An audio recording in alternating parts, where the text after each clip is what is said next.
I've been a practicing medical doctor now for over 2 decades, and I would say that one of the commonest problems I've seen, and a problem that is rapidly increasing, is many people coming in saying, "I can't sleep, doctor, can you help me?" I think the biggest problem is most people are half asleep during the day when they're awake. To become more awake to life is more important. If you become more awake to life, sleeping when it's needed for the body, because sleeping is the downtime for the body to kind of undo itself and also do itself fresh. This is happening all the time. Sleep is a kind of a downtime, both the hardware that we have and the software that we have. Hardware will go into a certain level of fatigue that it needs to recoup itself, and the software also goes into a different kind of fatigue where software being more nebulous kind of substance can lose its form. Need motivation? Watch a top 10 with Believe Nation.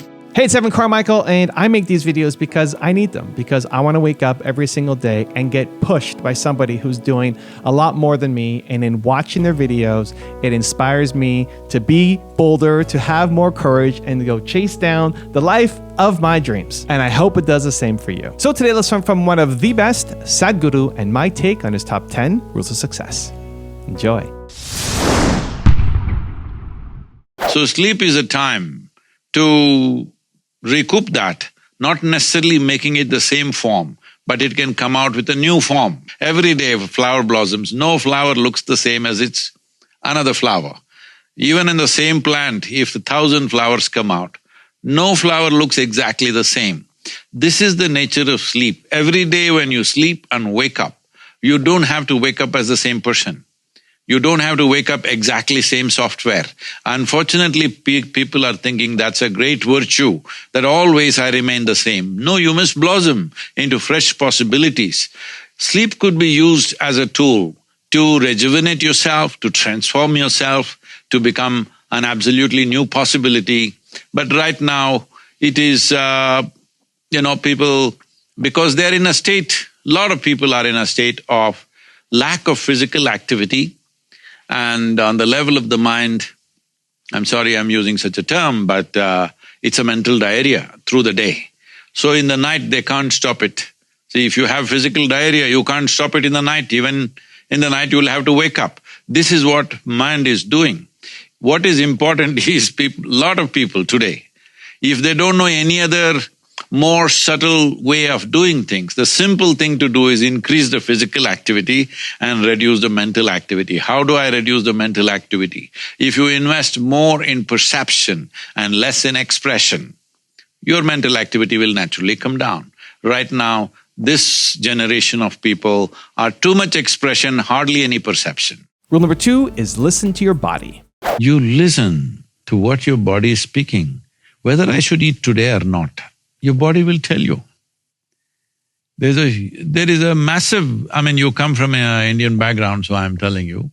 In India, there is a traditional understanding on which days you must eat, which days you should not eat.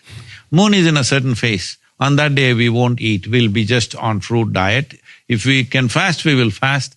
Otherwise, we are on fruit diet. Otherwise, essentially the idea is, on that day you must be in light stomach because your digestive process is not the same on that day. These are things that will come to you by observation. There is no observation, everything is gathered knowledge. See, we are misunderstanding information for intelligence. This is a serious mistake. Yeah. Information is not intelligence. Information is data, and the data for you're a medical professional, you know this very well. The data for your body and the data for my body will be entirely different on many levels. And you are the expert and you say this is it, and I am the expert, I say that is it. This is not the way. There is no this is it, that is it. Yeah. The only thing is, you must become more awake, not asleep. Because sleep is the problem right now. For me, getting people to a higher level of wakefulness is the problem.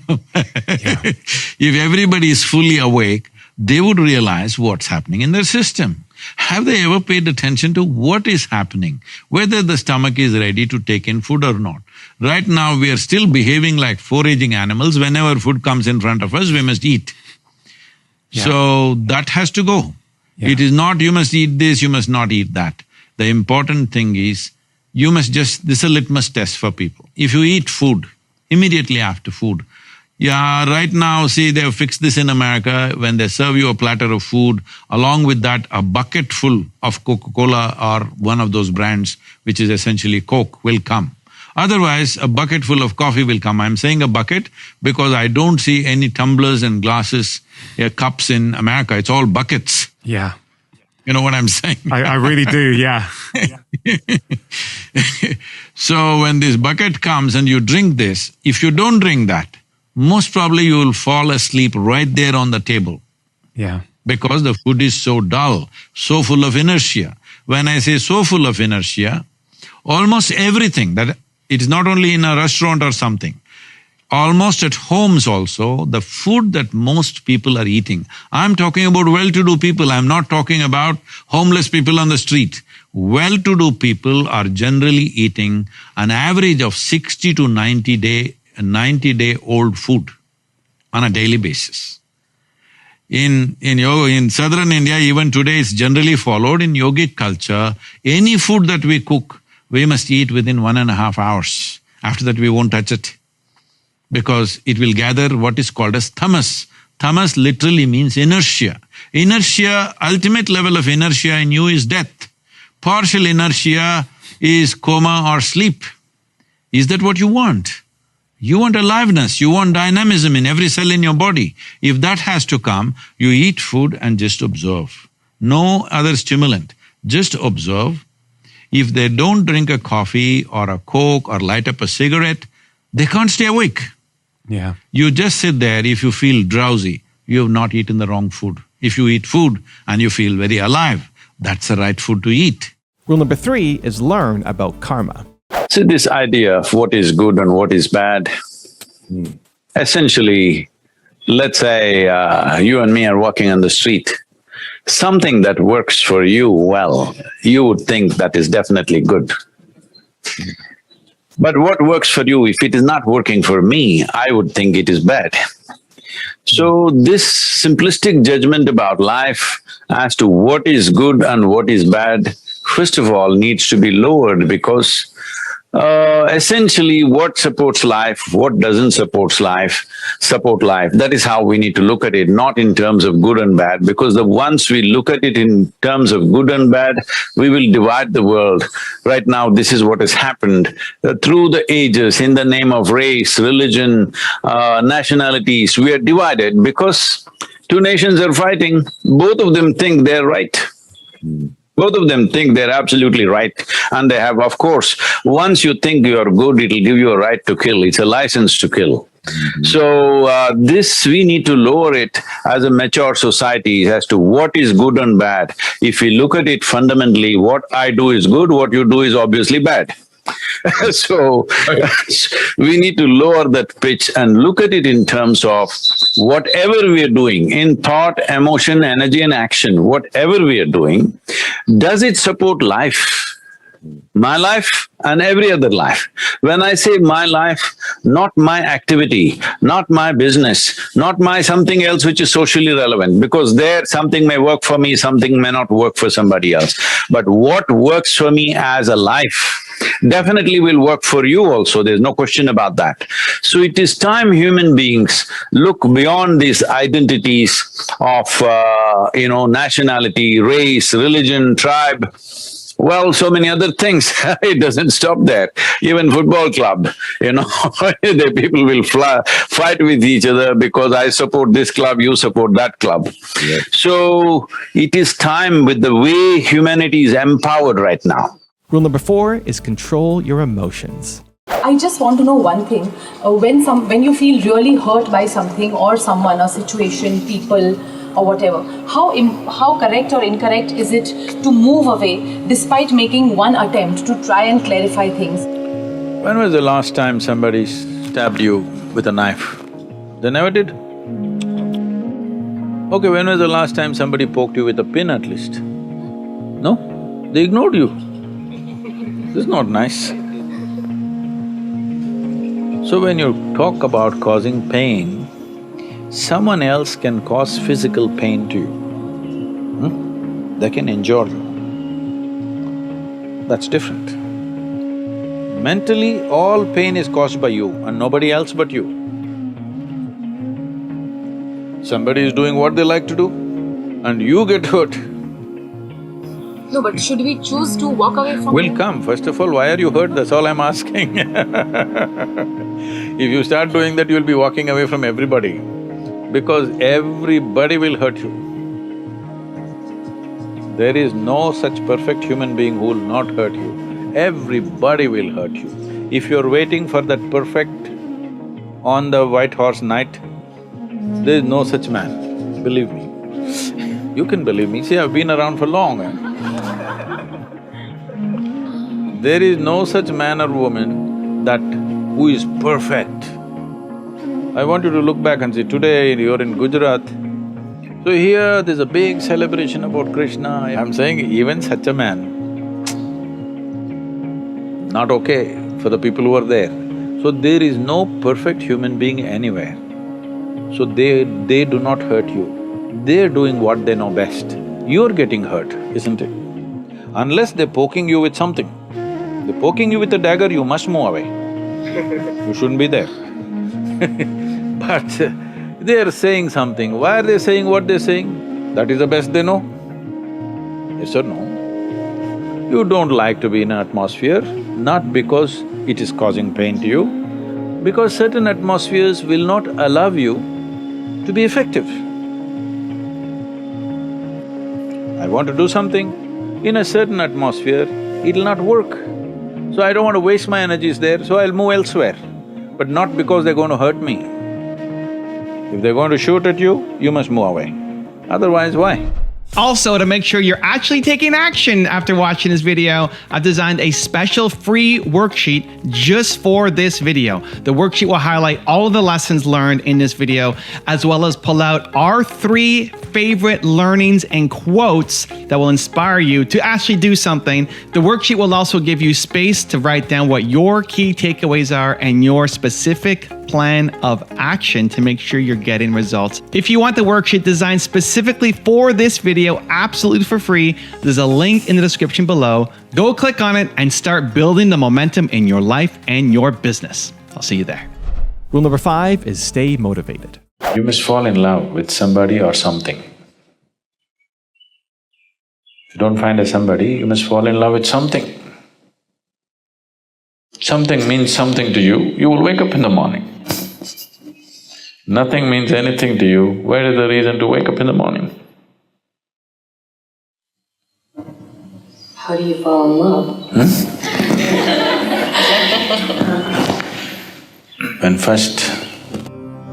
When Shiva wanted to teach yoga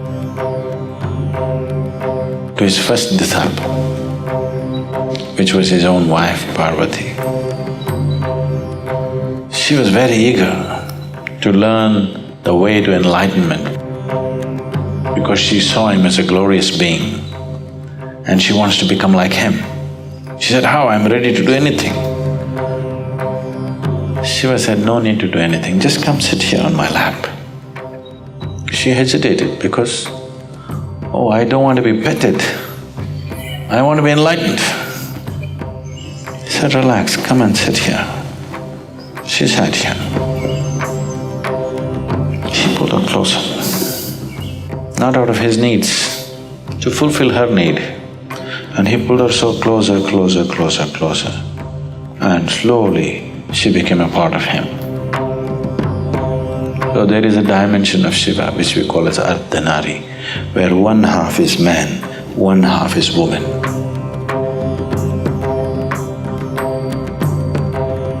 What the imagery is trying to tell you is that it's only by inclusion, it's only by inclusion that life will blossom.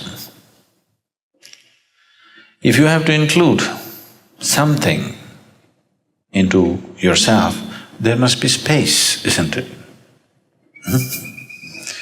If I have to make somebody a part of myself, I have to throw out half of me out, only then. That's why the expression falling in love, not rising in love, okay? Not standing in love, not climbing in love, falling in love, because a part of you has to fall only then there will be space for something else or somebody else. If all of you, the whole of you falls down, there'll be enormous space. You can include the whole cosmos as a part of yourself. If at least a part of you falls down, you may fall in love with one more human being or one more aspect of creation. So, we can teach you ways to empty yourself. If a part of you falls down, that empty space has to be filled with something. And that something which is not you, when it becomes a part of you, when you start experiencing it as a part of you, it fires you up. Because right now, what you think is me is not you, just a bundle of thoughts, emotions, ideas and prejudices, isn't it? That's not you. So what is you has not come into experience. So how to motivate you? When you're not yet, how to get you going? You're not yet. Right now all that is there is a bundle of thoughts, a cloud of thoughts and emotions and all kinds of stuff, isn't it? So that's why the sadhana. You must come and do some sadhana. Initially somebody will motivate you. See, when your car doesn't start, somebody has to push, okay? Once it gets going, after that we don't have to push it all the way, then it'll go. So initially nothing wrong using a little bit of a push, everybody needs a push. There are very few people who can propel themselves from step one. Most others need push, often on a little kick here and there. Rule number 6 is do yoga. How can yoga could help us to be more connected? See, when you say connected, that means essentially we are separate, we can hold hands. When you say unity, also means the same thing. We are different people, we can be united. No, that's not what I'm talking about. I'm talking about union. Union is different from unity. What union means is, as I said, when you breathe, it's not about you caring for the tree, it's a part of you. Today, modern science has brought this in different languages, so let me speak that language. Today they're telling you over 60% of your body are microbial life. So you have more microbes than your parentage within you. So it's not that you have to connect with them, you're happening because of everything else. Because of every other life happening the way it is happening, you're also happening. So you are not an independent entity in any sense. This very body that you carry is part of the soil that you walk upon, but we are far away from it. So you don't have to unite with the soil, you don't have to connect with the soil. Anyway you're connected. But you can realize it either now or when they bury us. This choice we have, when this realization come to us. So we are not talking about unity, we are not talking about, okay, all of us should be together. No, whether we like it or not, we are happening here as one big phenomena of life. If we realize that, if we experience that, not intellectual realization, if you experience this, if you experience everybody in this hall as a part of yourself, like you're experiencing the 5 fingers of your hand as yourself, if you experience all these people as yourself, after that you don't need any teaching of thou shalt not do this or that. Hello? You would not need any teaching. These teachings are efforts to connect people, to unite people, but there is still no inner experience. With all the teachings, see what we are doing. Hello? With all the teachings, see what we are doing in the world. Simply because there is no inner experience and there is no substitute for inner experience. Any amount of teaching, any amount of philosophy, any amount of ideologies, when your life comes to… is threatened, all those things will fall off. The only thing that stands with you is what is the nature of your experience at that moment. So, yoga is not about unity or connecting with people, it is realizing the nature of existence. The nature of existence is already in union. Nothing here happens independently, everything is connected. Today we think, if I say soil, people say, Sadhguru, where did you study ecology? Say, I've been crawling on this planet for last 65 years and I know what the hell happens here. I'm like a worm. I'm not an ecologist, I'm not a scientist, I'm a worm who crawled for 6.5 decades on this planet. What happens to the soil is happening to me, I can clearly see this. It's happening to everybody, but they don't see it. They're waiting for something bigger to happen to them. Rule number 7 is develop your intuition. There are specific methods to develop intuitiveness. There are certain systems of yoga which are totally left-oriented. Here, the yoga that you learn with me in a program like this, we want to bring a balance between the right and left because you want to live a normal life. There are certain systems of yoga where they're not interested in what you call as normal life. Their only orientation is to develop intuition and see life in a certain way. What they do is they take beeswax and close off the right nostril. 12 years, one solar cycle, 12.25 years, they block off the right nostril and you will see the logical mind will almost die. You will have no thought process, but you just simply know things like a cobra. See, if you ever handle snakes? No. If you handle a snake, especially a cobra, it is so perceptive. The reason why you see a cobra next to Shiva is because every yogi carried a snake at one time. Just yesterday somebody was reminding me that in the Middle Eastern culture, particularly the Christian mysticism, they show people carrying a snake-like stick because they couldn't get cobras in Middle East. They created a stick or they found a natural stick which looks like a cobra and they tried to use it. You see Moses carrying a snake-like stick and in many other places. But in India, yogis always carried a live cobra.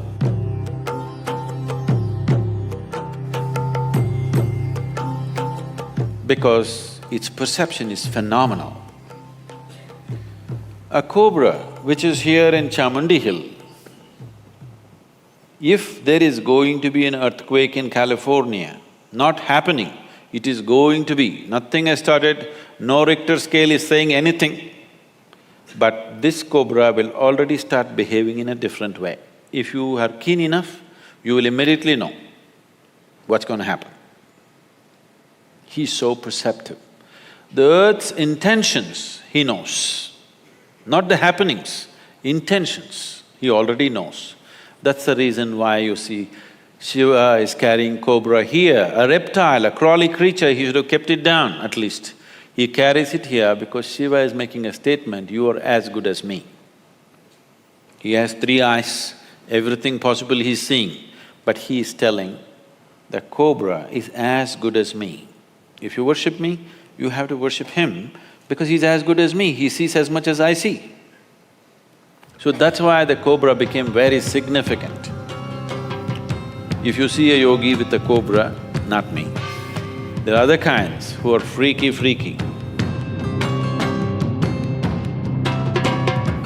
Who'll have a cobra and who'll have green-colored glass bangles on their left hand. If you see them, if you look at his nostril, you will see he has beeswax sealing off his right nostril. If you see that he doesn't have a beeswax, that means he is past his 12.25 year solar cycle and he is worth being with. There are things about him that you cannot imagine. So, you cannot go that way. What you can do is the simple practice of Shambhavi definitely opens up that dimension. But before you go into intuition, It's very important the logical dimension of your life is properly established. Otherwise, every fool who can't think straight will think he's intuitive. Yes. First establish the logical dimension of your life perfectly clear, then explore intuitiveness, it'll be fabulous. But without establishing logic, you try to walk into intuitiveness, you'll just go into a world of confusion. Rule number 8 is overcome anxiety. If your mind took instructions from you, would you create anxiety? No. So don't look for answers elsewhere. It is just that your own physiology and your psychological patterns not taking instructions from you. So you said so many things, I try, whatever these big words are floating all over California particularly, about surrendering to it, about letting it go, about… Not for one person has such a thing worked, ever. Has it? I'm asking you. You have anxiety, try to let it go. Does it go? Even a damn flu doesn't go. Yes or no? Even a simple cold does not go, you say go, does it go? So, let's not get into this fanciful states of surrendering, these are all words thrown around. Nobody knows what is surrender. Because when it happens, you will not know it has happened. You can't do it, I surrendered. How's that possible? So, leaving those things, essentially, as I said, you have not read the user's manual of how this works. We need to pay attention to this. The system is made in such a way, if you hold your hand like this, it'll work one way. If you do like this, it'll work another way. If you do like that, it'll work another way. It's a phenomenal process. If it was a simple thing, we could have just beaten it into shape with hammer and anvil, okay? It's too sophisticated. It's a phenomenally complex machine. One needs to pay a certain level of attention to be able to use it for what it is designed for. Otherwise, it'll get itself messed up. Now, there may be many factors, there may be genetic factors, there may be sociological factors, there may be growing up issues, various things. But do not ascribe your problems to any of those things. The important thing is just this, you are not able to have your mind the way you want it. That's the only problem you have, isn't it? The moment you ascribe it, I'm like this because my father was like that, I'm like this because my grandfather's genetics were not okay, you're finished. Because we can't change those guys now. Yes? You can't choose a different father or a different grandfather now, it's over. But you can transform this. You must understand, still it doesn't matter you have anxiety disorder. Still, if you put a piece of carrot, there is an intelligence here which can transform a carrot into a human being. That means every day a new body is being manufactured within you, isn't it? In parts, a new human being is manufactured every day. When the very source of creation is functioning within you and a new human being is constantly being created, if you take little charge of that, you can create an entire new physiological and psychological process. Rule number 9 is prioritize your life. When, I was talking to a group of people many years ago in Nashville, and I was saying, see, if you really want to live an ideal life, this is the way you eat, this is what you do, this is the time you get up, this is what you do. So one guy stood up and said, Sadhguru, if I don't want to be really ideal, don't want to be really top-notch, if I want to be number 2 or 3 kind of life, what should I do? So you're talking about that, so let me come to that. My aspiration is always how to push people to the top-notch. Yeah. But people always choose number 2, 3, number 13, whatever. Because they think there is something more important in life than life itself.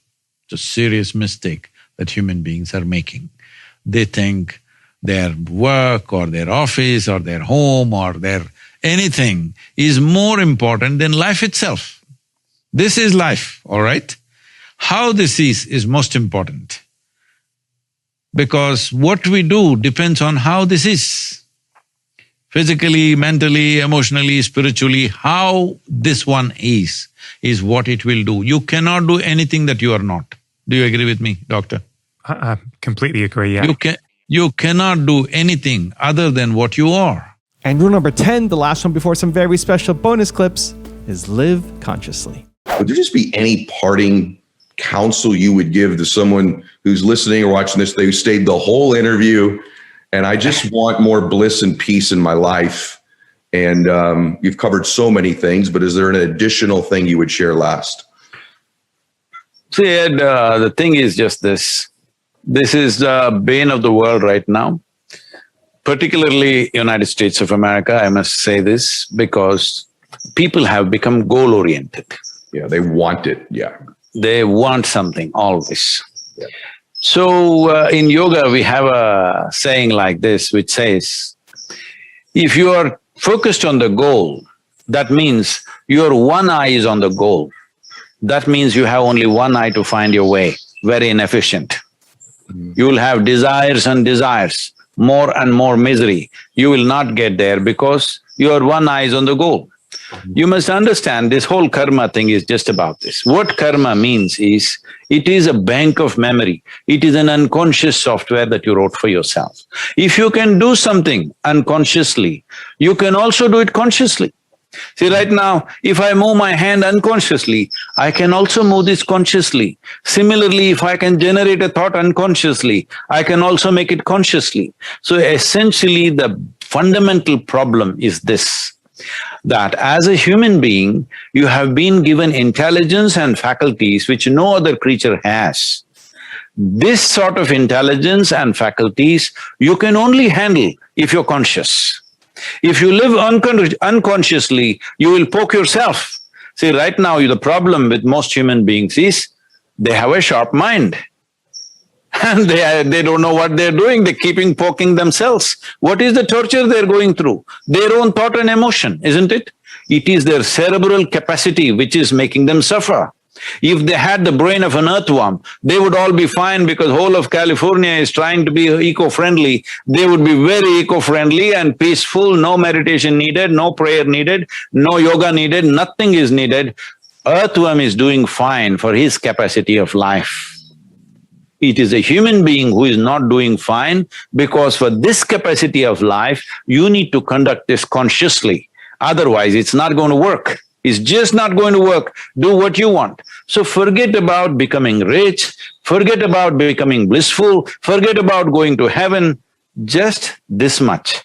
This moment, can you do it consciously? If I say consciously, immediately now the key word in America is mindful. Become mindful. No. Mindfulness is just alertness of the mind, which will help you to survive better. It will not evolve you to another dimension. Being conscious is not an effort. Because right now, only because you're conscious, you know that you're alive, isn't it? Yes. Question is to turn up the voltage on this. It's like this, now these lights are here, they have dimmers, there's a rheostat dimmer that you can lower the light or increase the light. What is it that you're doing? You're reducing the wattage. Right now, let us say there is a light here which is capable of 1000 volts or watts, and now it is at 10 watts. What do you see? Just a spot on the floor. Only what is there in that spot you see, rest of it doesn't exist in your experience. You increase the wattage, what happens? You will see that much space, you increase it more, you will see that much. If it fully lights up, you see everything that is there in that room. Right now, this is all you need to do. You need to engage in something that enhances the life forces within you. What does success look like? What does it take? Well, I know family and friends who always have their breakfast on time. And after breakfast, of course, they must have coffee. After coffee, of course, they must light up a cigarette. and sit there nicely because they're trying to become peaceful.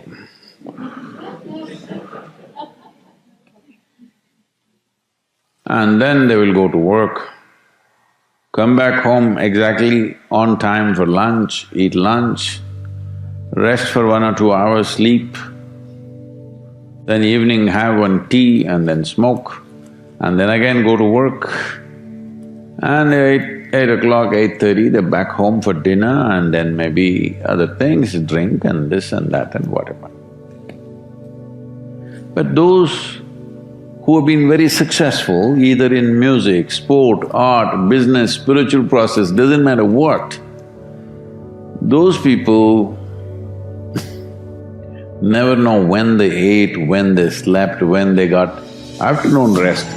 I've not seen such a thing in my life.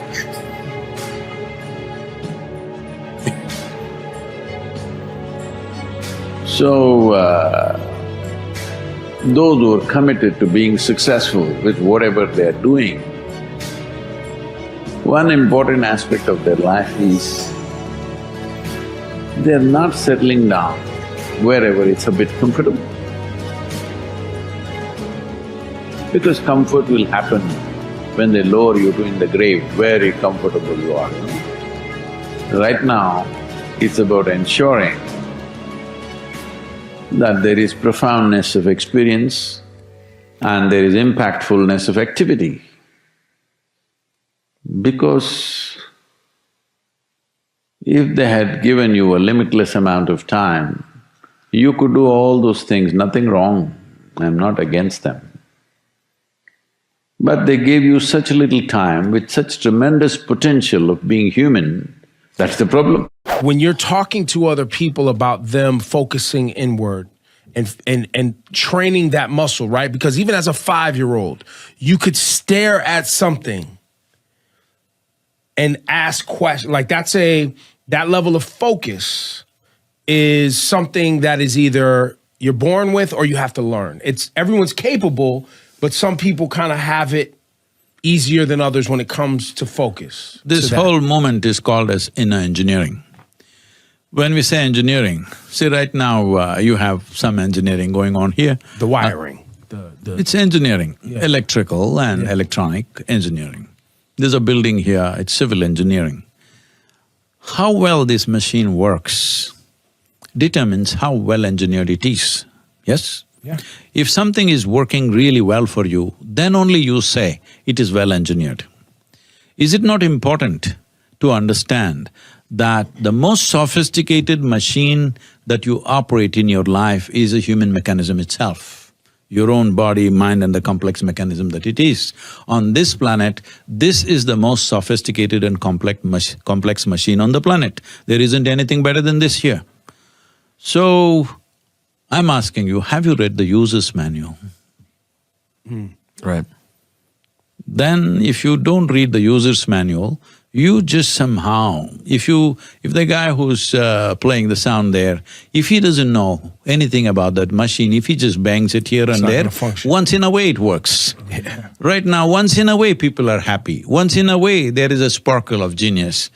No, there is a way to engineer yourself that every moment you sparkle, every moment you're blissed out.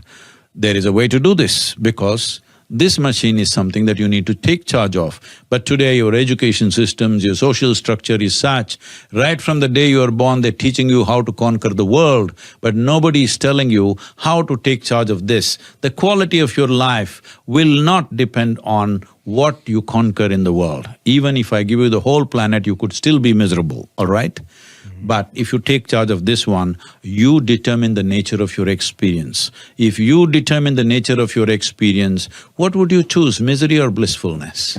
This body is a huge body of memory, evolutionary, genetic, karmic, articulate, inarticulate, unconscious, subconscious, conscious levels of memories. You can bifurcate into many, many more strands. But essentially, what you know as myself is just a consequence of the memory that is stored within you, which is largely not in your excess, but it is playing out in its own way. The very way you sit and stand, the way you look, the way you behave, everything is controlled by your memory. Or in other words, in modern terms, let's say, this is an unconscious software that you have gathered within yourself. Whichever way the software is, that is the way the machine will function. If you want to go beyond this, then the existing software you must leave and either rewrite your software or learn to operate without software for a little while. If you want to rewrite your software, something different from the existing data which is already there, then you need access to another dimension of perception and knowing. Having said that, within us, there are different dimensions of intelligence. Well, in yoga, we see 16 parts to human mind. But let me make it 4 for the sake of understanding and convenience. The first one is the intellect, which is the front end of our intelligence, because this is very necessary for our survival. If we don't have a functioning intellect, we will not know how to survive. When I say functioning intellect, essentially intellect is discriminatory in nature. It tells you what is this, what is that. If you don't have an intellect functioning, you will not know whether to go through the wall or go through the door. That's how it'll become. It is functioning all the time. This functioning is happening from memory. If, say, a child may try to scratch you will see a bird or an insect comes into the house, he doesn't know how to get out, he doesn't recognize the door, it tries to go through the wall, it tries to go through the glass window. So, that is happening because in its memory it's not there. But your pet dog or your pet bird knows how to go through the door or the window, whatever is open. So, this is the same thing. Without data, your intellect cannot function. So anything that functions with data is a limited possibility, that it is functioning within those limitations. Memory is hugely empowering on one level, but it is also a boundary. That now I've seen you, if I see you again, oh, this is my friend Vishen, okay? Suppose you are not in my memory, I look at you and think, oh, who is this stranger? So memory is also a boundary line, which most people refuse to cross. So whether you read 1 or 10 or 1,000 books, you're only building memory.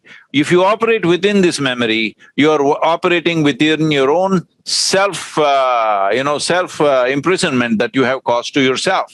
For everything there's a price. That's what you're saying.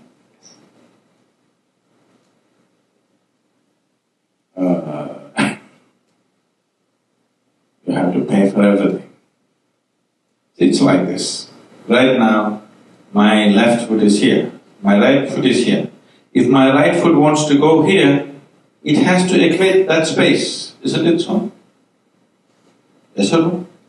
No, I want to be here also, but I want to put my foot here. Is it possible? No. So, now I can, if I do it joyfully, I don't think this is a price. If I do it with pain, every step is a price, isn't it? Right now it's mango season. What the hell am I doing in Toronto? 3 months in a year in India, there's only one religion called mango. We are soaked in mangoes. In a mango season, what am I doing in Toronto? What a price to pay. Anything that you do willingly, you will not feel it's a price. Anything that you do unwillingly is a price. Okay? So it's up to you, whether you want to conduct your life willingly or unwillingly. Anything that happens to you willingly feels like heaven. The same thing if it happens to you unwillingly feels like hell. Isn't it so? Yes? This is a choice you have. Either you make every breath, every beat of your heart a willing process or an unwilling process. If you make it unwilling, everything will be suffering. If you make it willing, everything is fantastic. So don't think of price. There is no price. Life, there's no time to pay price in this life. Because life is just a certain arrangement of life and time and energy. Energy you can manage. Time is ticking away, isn't it? Whether you like it or you don't like it, you're happy, you're unhappy, you're awake or you're asleep, it's ticking away, isn't it? Energies you can conserve, you can rest and become more active the next moment, all these things you can do, you can play with energy. Time is just ticking away. No time to look back and pay price. Look ahead and do what you can do. To be alone is wonderful, but to feel lonely is terrible, because loneliness means somewhere you have made your individual nature so exclusive that there is no way to feel connected with life around you. Of course, in a new place you may have a few challenges, I appreciate that. But the important thing is, for any given human being, we must understand we come alone and we go alone. When we are here, we are seeking for other people to travel with us as co-travelers. And that need not be only in one form or one type of relationship or the other. It can be in any number of ways. So above all, if you do not concretize your individuality, I'm this kind of a person, I'm from this nationality, I'm this race, I'm this religion, or I'm this gender and whatever else, if you just keep yourself a little open to life, that you are alive, you will see there's no room for loneliness. There's too much population, how can you be lonely? It's just that you cannot smile at this person that you have never seen before. If I have to smile at you, I must know who you are, where you come from, what you do, then only I can smile at you. This is a terrible condition for a human being. Why can't you just smile at anything? Why can't you smile at the sky? Why can't you smile at a tree? Why can't you smile at a cloud? Why can't you smile at the sun which is trying to burn you down? Someone who has some faith in a god or in a temple or whatever, who is simple-minded. Faith works only for those people who are simple-minded. Thinking people, people who are too much thinking, for them it never works. A childlike person who has a simple faith in his god or his temple or whatever, he goes to the temple and says, Shiva, I want a house. I don't know how, you must make it for me. Now in his mind there are no negative thoughts. Will it happen? Will it not happen? Is it possible? Is it not possible? These things are completely removed by this simple act of faith. Now he believes Shiva will do it for him and it will happen. So is Shiva going to come and build your house? No, I want you to understand, God will not lift his little finger for you. What you refer to as God is the source of creation. As a creator, he has done a phenomenal job, there's no question about it. Could you think of a better creation than this? Is it in anybody's imagination to think anything better than what is there right now?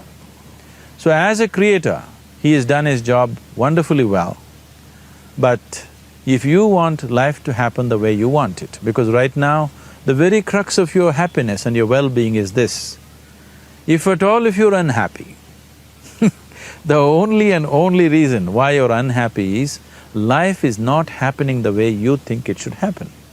That's all it is.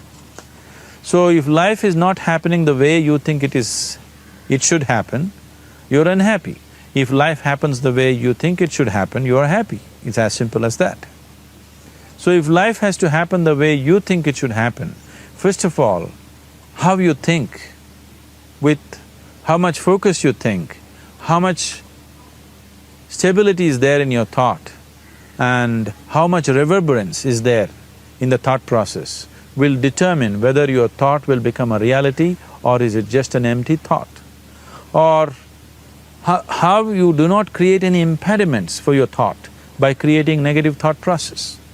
This possible is something possible or not possible, is destroying humanity. What is possible and not possible is not your business, it's nature's business. Your business is just to strive for what you want. Right now you're sitting here,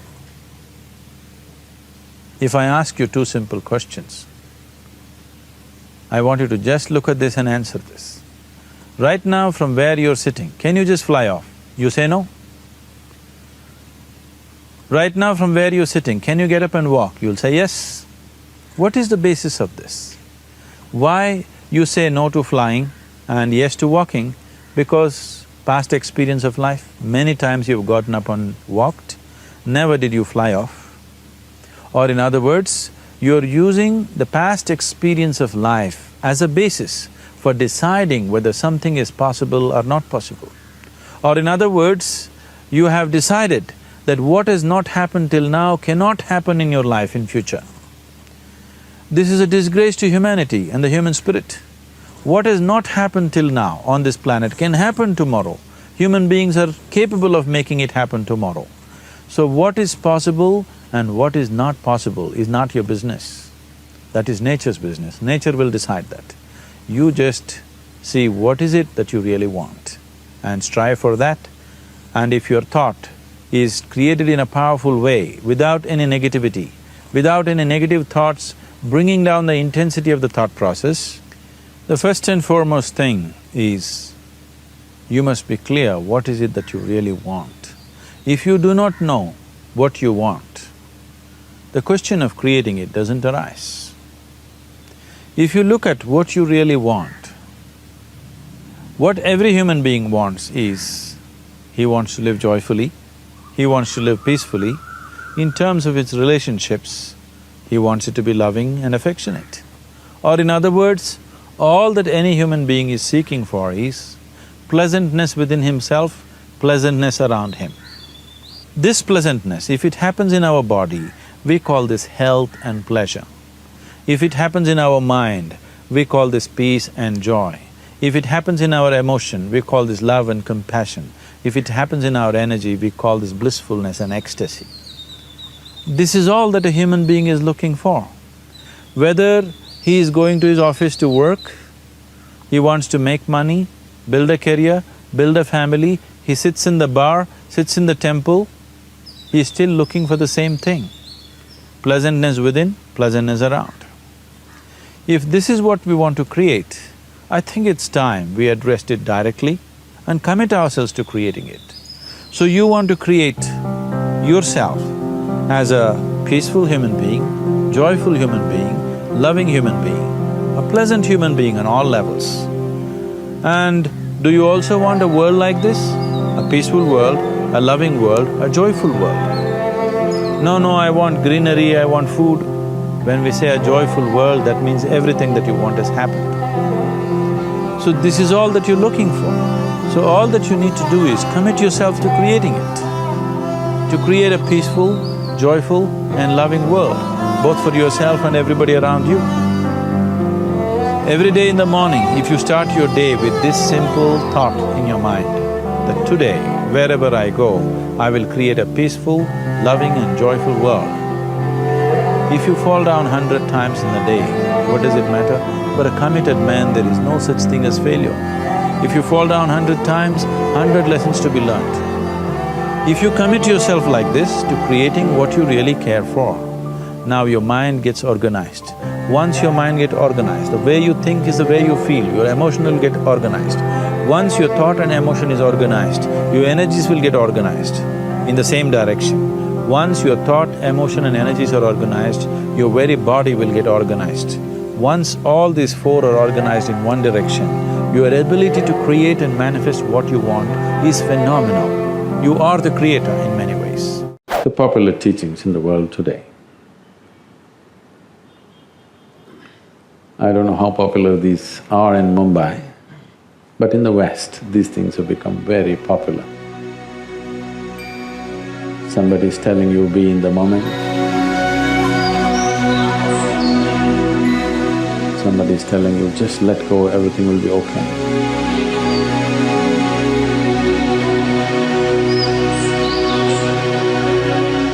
That means there must be somebody taking care of your life from behind, then you can let go.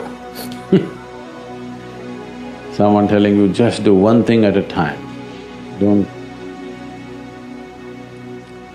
See, these are all regressive teachings in the sense, just to explore one or two. What can you let go, tell me? They're saying, just let go, God will do it. Well, life has not really gotten you yet, that's why you're talking this language. You're living in a fanciful world. When life really gets you, then you will know you can't let go anything, you have to manage. You let go your business today and see what'll happen. Or try something more dramatic. You're driving today, just let go. Lot of people seem to have. Just let go and see either you're dead or somebody else is dead. Now, these popular teachings, which have unfortunately become popular, has messed up humanity in a big way. I faced a group of people recently in America, where they're staunch be in the moment people. I'm asking you, can you be somewhere else?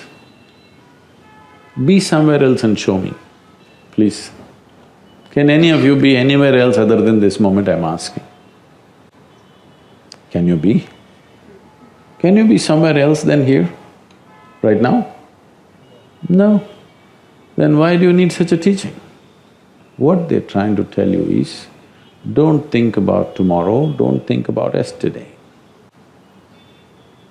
That will happen if you take away half your brain. If I pull out half your brain, you cannot think about tomorrow, you cannot think about yesterday, just be in the moment. This is all coming because people do not even know how to sit in one place peacefully, okay?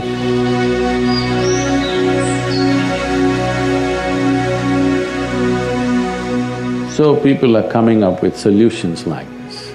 Shankaran Pillai opened a pharmacy in United States. And one day he had something to attend to, some little chore that he has to attend to. So he asked his teenage son, please take care of the shop just for an hour, I'll be back. So boy said, no problem, Dad. So he went out. In an hour's time, he came back. When he came back, in front of the shop, there was a man hugging the lamppost and his eyeballs were rolling wildly and he was looking totally crazy. He looked at the man, whether the man is wanting to go into the shop or is he going out of the shop, you don't know. So he looked at him and then he went inside and he asked his son, who is that guy hugging the lamppost like that? Is he our customer? The boy said, yes, Dad, he's our customer. What did you give him? Oh, he had whooping cough, so I gave him a box of laxatives and made him take it right here, all of them. I said, what? For whooping cough, you gave him laxatives? Why? Come on, Dad, look at him. Does he dare to cough now?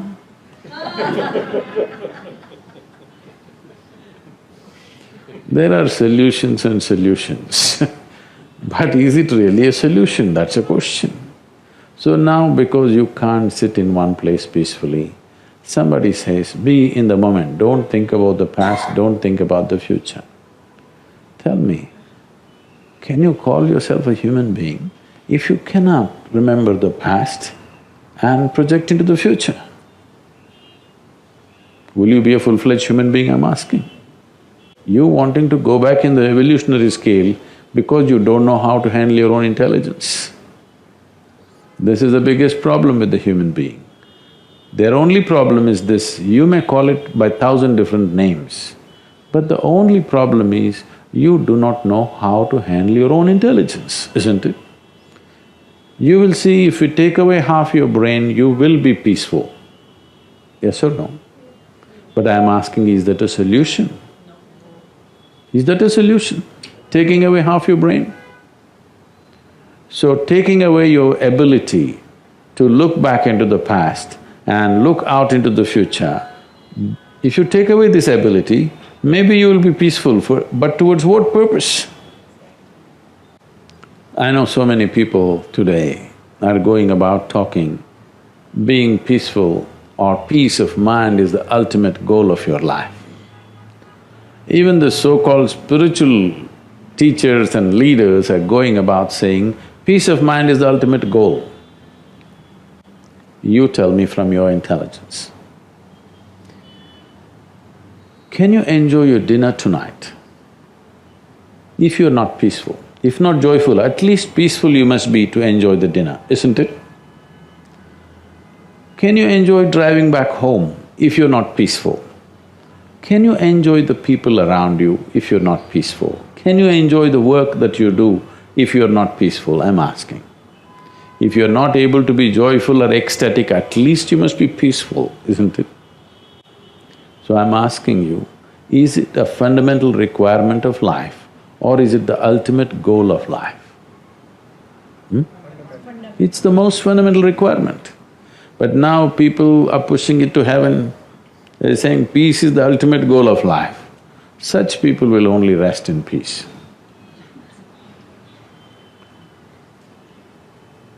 Anything that you're deprived of tends to become heavenly product. Today if you say peace, people say divine peace. If you say love, people say divine love. If you say bliss, people say divine love, divine bliss. These are all things human beings are capable of, isn't it?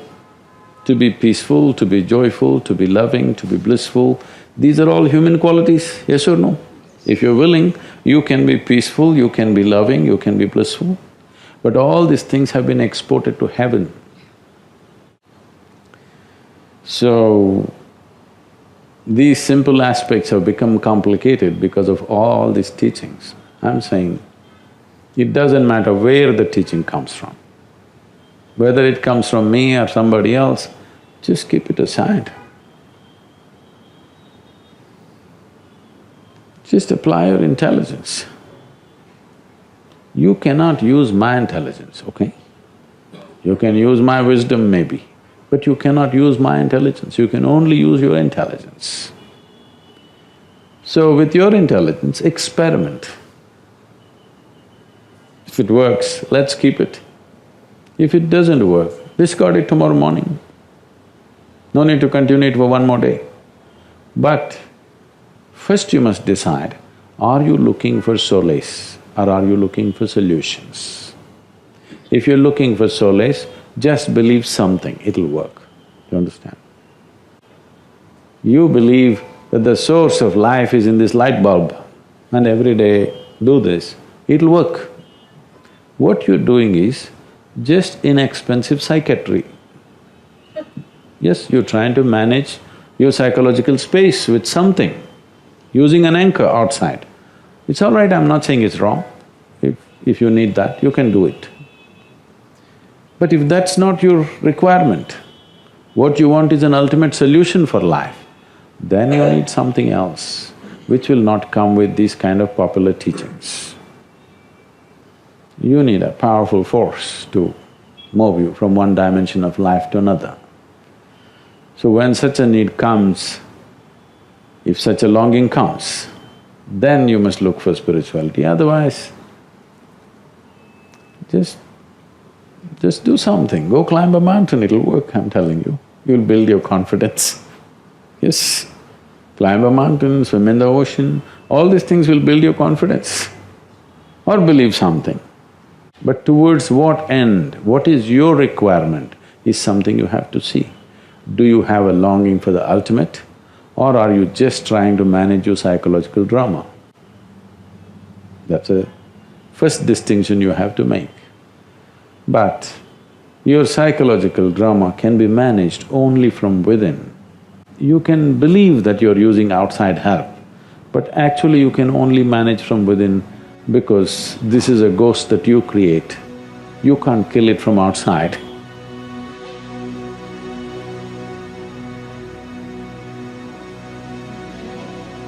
So let go of all the teachings, you'll be fine. There are two kinds. One is infectious. This is an invasion from another organism, you're somebody's food or somebody's habitat. So that's a different matter that they need to be bombed out. But I feel only 25 to 30% of the world's ailments today are infectious in nature, rest is all chronic. That means people are on self-help. they're busy producing their own variety of disease. I think every year people are coming out with various variations of disease so that doctors will be baffled every day. So how does one manifest this? We must understand, every cell in human body is programmed for life and health. At the same time, the same individual cell is also programmed from death. When it's time, it will start dismantling the system in a certain way. So programming for life, well-being, health is also there, programming for death is also there. If you in any way create a wrong message, if your messaging is wrong, then some cells start working for your death. That's all disease is in a certain way. They're working towards dismantling of life because somehow they got that message. You're not sending out a clear message that, I want to live healthy, I want to live well. That message is not there. Today if you're angry with somebody, when you're angry or resentful with somebody, you're not doing much to them, you're poisoning yourself. There is substantial medical evidence today to show you're literally chemically poisoning yourself.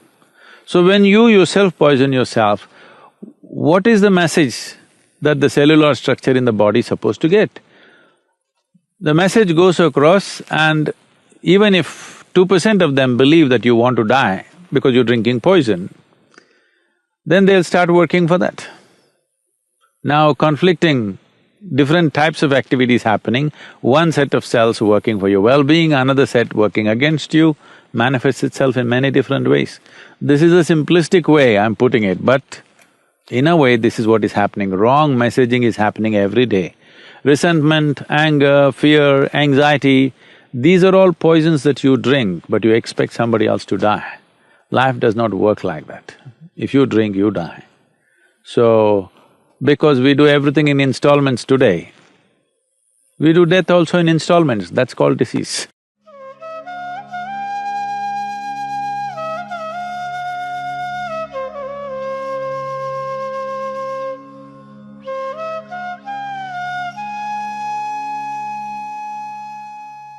See, the most important thing is to get the individual committed towards their health and well-being. They must be committed.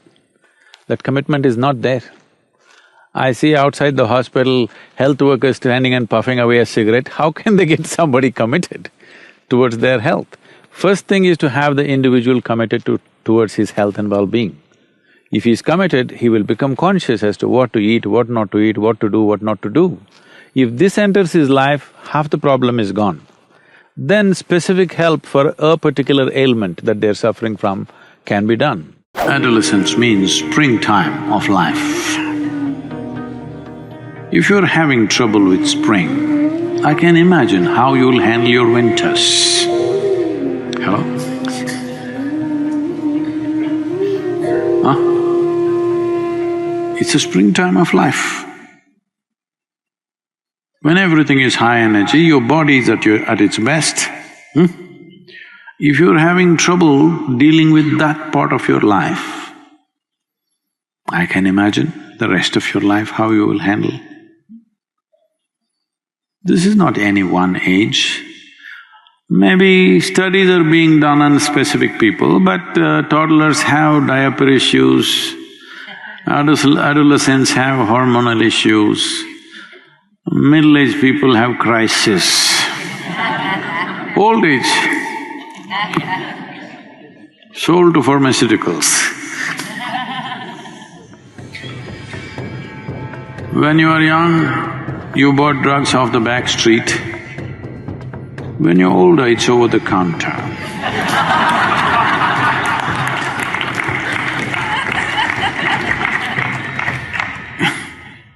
Nothing much has changed, it's just become legal, everything is becoming legal, you know. Hello?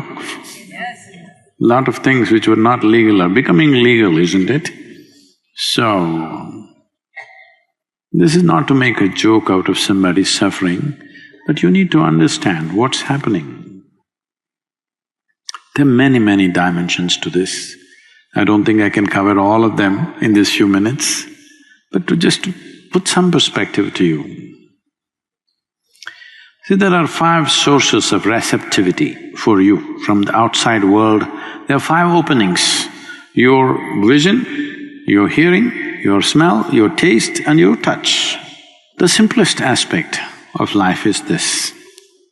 Essentially, your eyes are designed to take 12 hours of light, 12 hours of darkness. Starlight, moonlight, okay. Now, literally every waking moment of your life, light is penetrating. No room. And sounds, just imagine, suppose you lived in the same place, it is still here like this. If you stay in the ashram, it's still quiet. If you lived here, once in a way some noise happened. Otherwise, generally quiet, little bit of insects making noise, this, that's about it. Now 24 hours something is going on. Automobiles are going on. In United States, everywhere there is some machine buzzing all the time. It's like, if I travel here for 6 weeks, 8 weeks, it becomes like boom, something is going on. In any building you sit, something is going on. When I go back to ashram in India, if I sit there, it's still like that, absolutely still. The impact that it has on your system is tremendous. But this buzzing that's going on, see, it's going on even here. I'm still holding my ground, I don't know, without telling me, they might have already installed. I said, no air conditioners in the ashram, in the cottages. Why I'm saying this is, you come to a yoga center because you want to bring your system to a certain level of stability, balance. Because without balance, doesn't matter what talents you have, what intelligence you have, what capabilities you have, without balance, you are no good. All these things will work against you. Your own intelligence will work against you. So, all the time there is sound and vibrations going on. As if that's not enough, people are wearing headphones and all the time, dang, dang, dang, dang. They call it music, but the musician doesn't even bother to play it, it's just a machine banging in your ears all the time. Well, maybe that's better than listening to people around you. Maybe you think it's better than the automobile noises that surround you. But non-stop impact of sound, non-stop impact of light, non-stop impact of various other inputs, this affects everybody. And adolescence means they are molting literally from one stage to another quickly.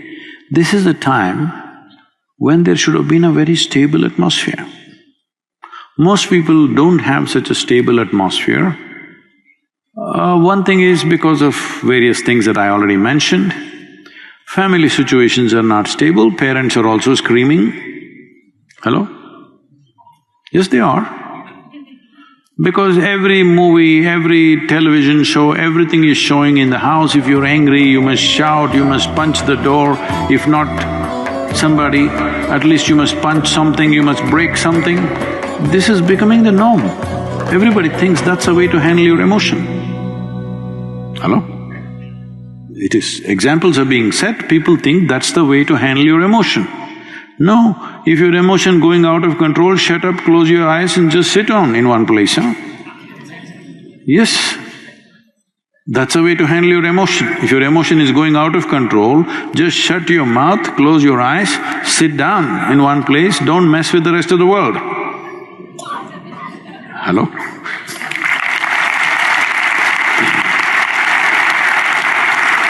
At least this much responsibility you must have. When you are messed up, you don't mess the world. Keep it to yourself, your mess. That much you must have, isn't it? No, everywhere people are demonstrating that if you are emotional, you have to kick something, you have to break something, you have to throw something at somebody or at least at the wall. So all this, and tell me, suppose there was no television and there was no cinema, how many times in your life would you have witnessed somebody being shot? But now that you're watching your cinema and television, how many shootings have you seen? Hundreds, thousands probably, isn't it? You think it has no impact? Not only that, from the age of 5, all they learn is shooting, shooting, shooting, shooting. Maybe just on the screen, but sometime they have to come off the screen and do the real thing. Monotony is not life, monotony is the nature of the mind. That is, if you left your mind loose without knowing how to employ it.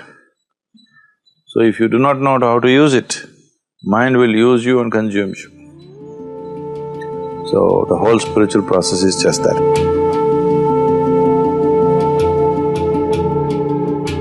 Every moment of your life, if you just look up, you're seeing a new piece of the sky because the earth is rotating. Isn't it? Every moment if you look up, you're seeing a new piece of the sky, it's very exciting. The earth is spinning all the time. Not one moment, same old thing anywhere, everything is changing. If you're alive to life, you will never know any monotony in your life. If you're not alive to life, but you just live in your mind, then everything will be monotonous because mind is repetitive in nature. People who are just bored and dejected and suffering the monotony of life, people come to just a week-long or weekend program and suddenly everything looks fresh for them because the cataract on their eyes has been cleared. So, the cataracted mind has been cleared and suddenly they find everything is beautiful for them all of a sudden. Particularly people who go through the Bhavaspandana, for them they go out and suddenly they're excited about everything and the same old things. So, what is old essentially comes because of your mind, otherwise there's nothing old in existence. Modern science is proving to you beyond any doubt, there is no such thing as old anywhere. Everything is reverberating and creating itself all the time. And a rock is pulsating with new life every moment. But the old exists only in the mind, because mind functions out of past memory. Once your mind is repetitive, you will neither know peace, nor joy, nor wisdom in your life. Each time you meditate and go beyond this repetitiveness, there is something beyond what you think and feel. If that has become a real thing for you, even for a moment, then you must invest your life towards that. Yes, I'm trying to, but petty things carry me away. So, you're a little falling in love with yourself. That is why, even though the taste of the beyond is somewhere on your tongue, you still can get entangled because you're little becoming inflated personality. You're little in love with yourself. Is that wrong? Nothing wrong. It's just called madness. Because love is an effort, love is a longing to include something as a part of yourself. Love is a process. Love is a possibility where you could become larger than who you are. You could become more than what you are by inclusion. Now, If you wallow in your own self-love, now this is going against all the popular teaching. People have been telling you, first you must love yourself before you love anybody. If you cannot love yourself, how can you love anybody?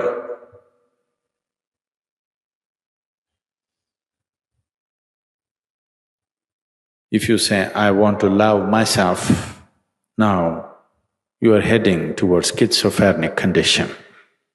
Now you're creating two in one. If you want to ensure that you never go insane, the first and foremost step that you need to take is, you take away all divisions and you see this is an individual. An individual means he cannot be further divided, he's indivisible. You cannot divide him anymore. This is one entity, you can't make it into two. If you make it into two, I love myself, now you're heading towards madness. First step has been taken. If life situations cooperate, you will get there quick. If life situations don't create that situation for you, you may manage within socially accepted levels of that madness.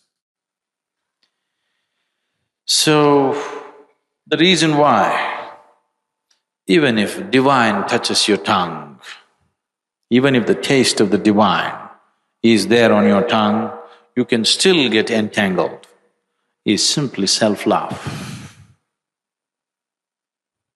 It is a sure step, first step towards madness.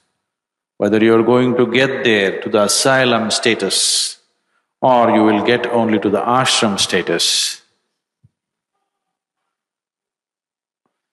is subject to many things. But this happened to a man. He wanted to enroll himself in a college. So he saw a big building and walked in. There they had registration forms, he filled up everything. He signed, and when he went to the official to give it, to be enrolled in the college, the official said, but this is not a college, this is an asylum.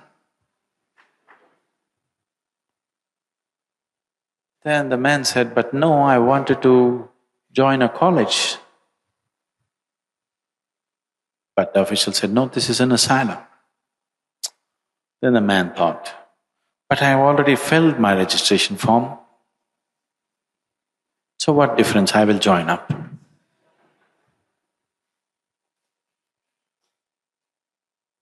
Not much difference. I will join the asylum. What's the big difference? The official agreed, yes, not much difference, but there is one difference.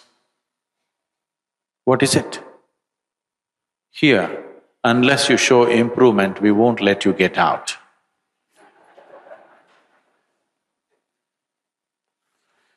So,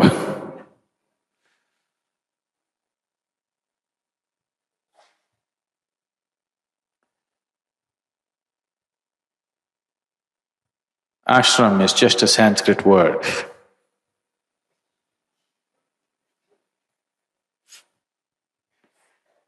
An English word would be too insulting.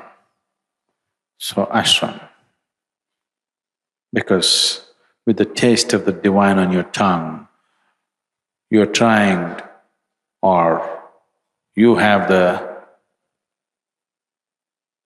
necessary foolishness in you to fall in love with something so limited which you call as myself.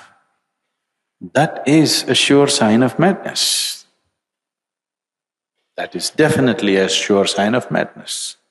If you had never tasted it, then this is all you know, that's okay, because you don't know anything better. And the taste of the divine is still lingering, and you're getting entangled with something so limited as your personality, that is definitely a sign of madness, there is no question about it. If you are in such a state of madness, you're doomed. Even an astrologer will charge you half price. Because when your destiny is so doomed, there's nothing much to predict, it's easy. Really, it's very easy. My own vision has never failed me, so I always kept away from all scriptures because I didn't want to clutter myself with something or the other. The only thing that I learned and I continue to do is, if I look at something, if I look at a person, I know their past, present and future. That is the level of attention I'm paying to them. I don't look at like this. When I look at it completely, with all that I have. If you pay enough attention, there is nothing that will not yield. So I never had any reason or need to go looking for scriptures or something. With all respect and regard for them, it is not that I'm averse to it, it's just that I've not had the time. How this whole process started is, when I was very young, I realized that I just don't know anything.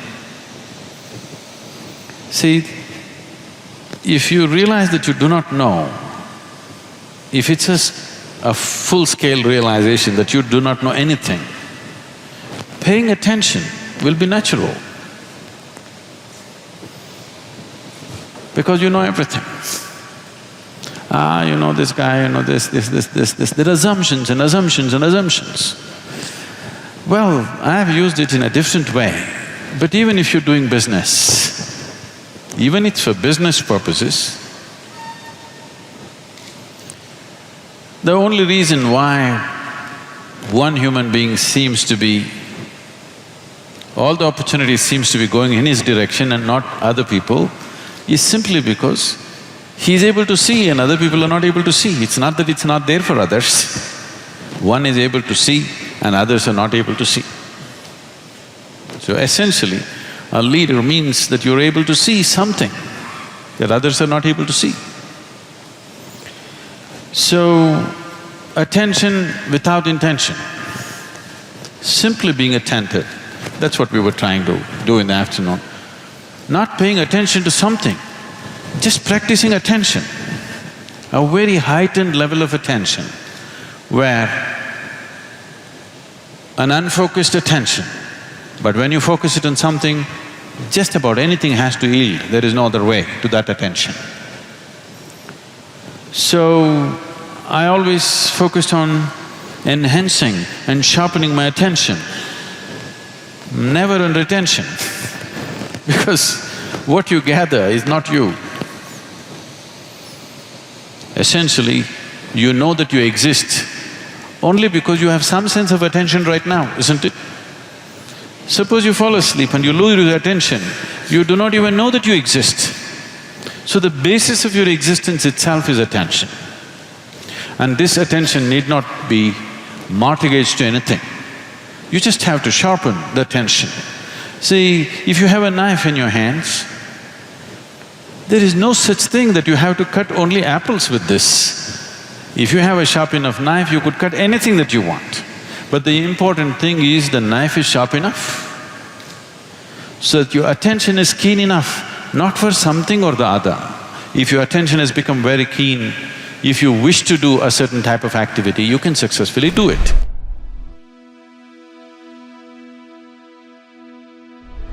Because you made it this far in a video, I want to celebrate you. Most people start and don't finish. Most people never actually follow through. Most people say they want something, but they don't ever do the work to actually get it. But you are different. You are special. Believe Nation, you made it here all the way to the end, and I love you. So as a special celebration, if you put a hashtag Believe down in the comments below on this video, I will showcase you and celebrate you somewhere on the screen in a future video because you are awesome. For 10 more amazing rules from Jay Shetty, check the video right there next to me. I think you'll love it. Continue to believe, and I'll see you there. And I always say this to people, if something makes you nervous, if something makes you unconfident, if something makes you scared, you can't just believe in yourself. And I think a lot of people talk about self-belief, and really it's about self-respect.